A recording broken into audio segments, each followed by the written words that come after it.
Janasena party అధినేత Konidela Pawan Kalyan April 8వ తేదీన ఇంద్రపాలెం గ్రామంలో జరగబోయే భారీ బహిరంగ సభను విజయవంతం చేయాలని Janasena party Kakinada rural assembly నియోజకవర్గ అభ్యర్థి పంతం నానాజీ కోరారు.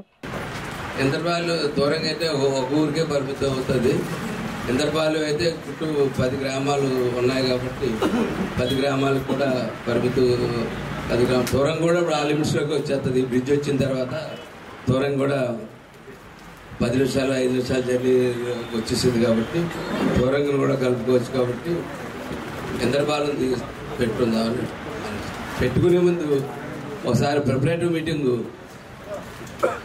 పెట్టుకుంటే స్థానిక నేతల యొక్క మనోభావాలు ఎలా ఉన్నాయి, వాళ్ళ ఆలోచనలు ఎలా ఉన్నాయి, వాళ్ళు ఎలా చేస్తారు, ఎలా చేద్దాం అనుకుంటున్నారు, ఎలా చేస్తే బాగుంటుంది అనేది మీ అందరి సలహా తీసుకోవాలని చెప్పి మేము వేదిక మీద ఉన్న వాళ్ళు మాట్లాడే కన్నా ముందు మీ అందరి దగ్గర నుంచి ముఖ్యంగా ఈ 3 గ్రామాలు, ఎందుకంటే దీని సక్సెస్ ముఖ్యంగా ఈ 3 గ్రామాల మీద ఆధారపడి ఉంటారు. ఈ 3 గ్రామాల్లో ప్రజలైతే అన్ని గ్రామాల నుంచి వస్తారు, కానీ ఆర్గనైజింగ్లో వాటిల్లో మీరు ముఖ్యమైన పాత్ర వహించాలి. ఇది జనసేన పార్టీలో ఒక చిన్న ఇబ్బంది ఉంది. అది అధ్యక్షుల దృష్టిలో కూడా పెట్టడం జరిగింది. మాకు ఏమవుతుందంటే ఎక్కడి నుంచో అంటే ఆయన సెక్యూరిటీ ఇచ్చే ఎన్ని పెట్టింది కూడా ఆయన సెక్యూరిటీ ఇచ్చే, ఆయన సెక్యూరిటీ ఆయన భద్రత మనకు చాలా ముఖ్యం, చాలా అవసరం. అయితే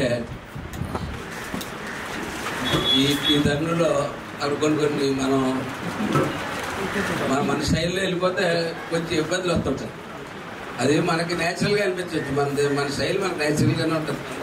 మన స్టైల్ అంతే, మన ప్రాంతం మన స్టైల్. కానీ ఆ సెక్యూరిటీకి వచ్చినటువంటి సిబ్బంది ప్రవర్తన ఘోరంగా ఉంటుంది. కాబట్టి మనకి గెస్ట్గా ఆయన వస్తున్నాడు కాబట్టి మన గురించి వస్తున్నాడు కాబట్టి కొన్ని చిచ్చని అందరూ సర్దుకుంటారని చెప్పి మేము అందరినీ కోరుతా ఉన్నాం.